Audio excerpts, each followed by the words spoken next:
안녕하세요. 자유민주TV입니다. 오늘은 두 가지 이슈에 대해서 살펴보겠습니다. 첫 번째는 코로나 사태를 살펴보고, 두 번째는 황교안과 이낙연의 종로 대첩에 대해서 살펴보겠습니다.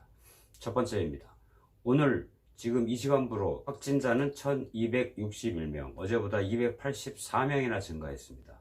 그리고 사망자는 어제보다 1명이 증가한 12명을 기록하고 있습니다. 영국의 한 방송에서 이렇게 의문을 제시했습니다. 한국은 이상하게 지난 7, 8일 동안에 확진자 30명에서 1200명을 넘는 약 400배의 수직 상승 곡선을 그리고 있는데, 과연 그 이유는 무엇인가 하고 질문을 던졌습니다. 여러분, 이 이유는 무엇입니까? 한번 생각해 보시기 바랍니다. 만약에 북한과 러시아나 베트남처럼 초기에 중국으로부터 들어오는 모든 외국인들을 입국 제한 조치를 하였다면 30명 수준의 확진자가 그렇게 크게 늘어나지는 않았을 것입니다. 잠복기가 지나면서 그 잠재했던 확진자들의 균이 사람과 사람을 통하여 빠른 속도로 증가를 하게 된 것입니다. 즉, 지난 7, 8일 동안에 30명에서 400배나 증가한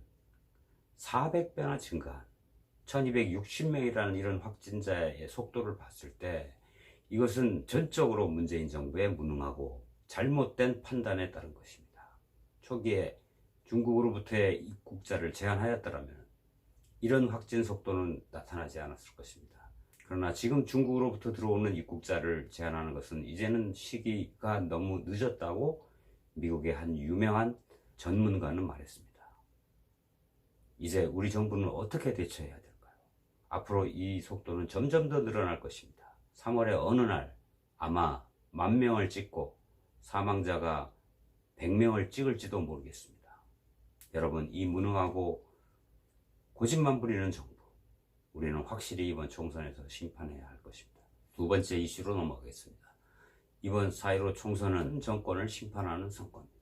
보통 현 정권의 중간에 실시되는 선거는 현 정권의 실정에 대해서 심판하는 것입니다. 실제로 거리의 바닥의 민심을 조사해 보면 약 20에서 25% 수준의 지지율밖에 기록하지 못하고 있습니다.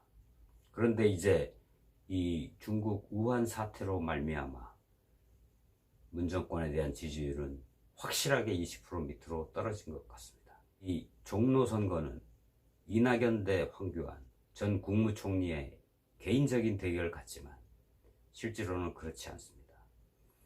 황교안 대표는 출정식에서 문재인 정권에 대한 심판이라고 확실히 못을 박았고, 이낙연에 대해서는 그 이름조차 한 번도 올리지를 않았습니다. 그러면 이낙연은 어떻게 해야 될까요? 많은 전문가들의 예상에 의하면 이낙연은 황교안에게 질 수밖에 없다고 합니다. 그 이유를 세 가지로 들었습니다. 첫째는 문재인을 넘어야 되고, 둘째는 노무현을 넘어야 되고, 셋째는 김정은을 넘어야 된다고 합니다.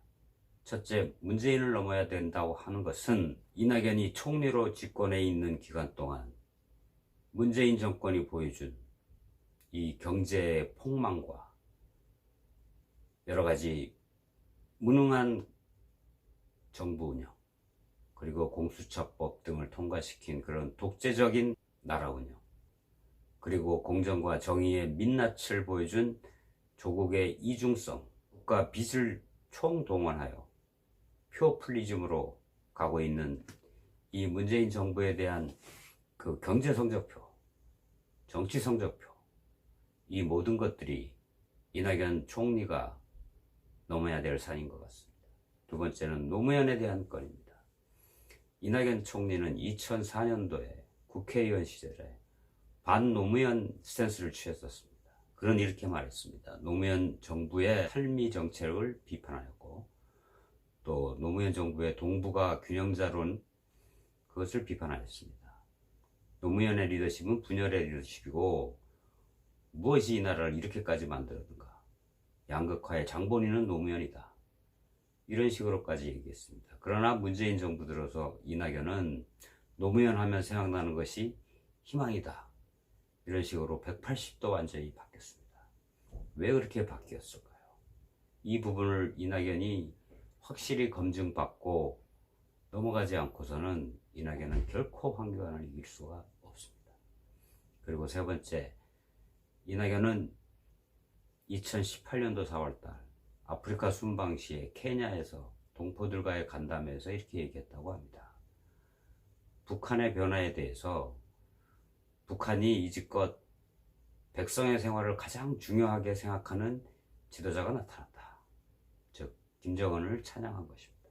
김정은이 김일성보다도 김정일보다도 백성의 생활을 가장 중요하게 생각하는 사람이라고 찬양을 한 것입니다. 북한의 고무 찬양에 해당하는 국가보안법 위반입니다.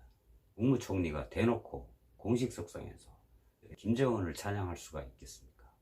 물론 대통령부터가 공식 석상에서 김정은을 아주 훌륭한 지도자라고 찬양을 하니 우리나라에 있는 어린아이들, 초등학생, 중학생, 고등학생들, 이런 젊은 사람들이 북한의 그 빨간 정권을 아주 좋은 정권으로 생각하고 북한의 그 어려운 백성들을 압제하고 있는 이런 독재자를 아주 좋은 지도자로 착각하는 그런 경향이 생겨버리고 말았습니다. 이런 것들은 모두 우리 어른들의 책임입니다.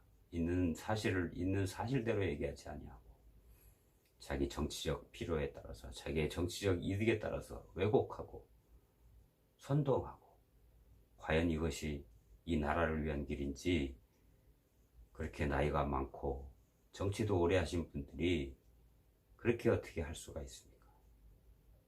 이 젊은 세대들에게 그런 악영향을 끼치는 그런 나쁜 지도자들은 퇴출되어야 합니다. 이낙연 씨는 어떻게 하면 이렇게 문재인의 실정과 또 노무현에 대해서 비판하였던 그 스탠스를 또 김정은에 대한 이런 찬양 스탠스를 어떻게 과연 종로구 구민들에게 검증받고 또 종로구 구민들에게 어떻게 자신의 정치관이나 자신의 그 비전을 설명할 것입니까? 제가 볼 때는 어렵습니다. 도저히 이낙연은 이 세 가지 산을 넘을 수가 없고 그렇기 때문에 황교안을 이길 수가 없습니다. 황교안은 이낙연을 상대하지 않습니다. 이 무능한 정권 자체 또 무능한 문재인을 상대하고 있기 때문에 지금 성난 종로 구민들의 민심은 이미 황교안으로 기울어졌다. 이미 현 정권의 심판으로 완전히 기울어졌다. 그렇게 생각하는 바입니다. 여러분은 어떻게 생각하십니까? 여러분 동의하신다면 구독과 좋아요로 많은 성원 부탁드립니다. 구독은 무료입니다. 더 열심히 하겠습니다. 감사합니다.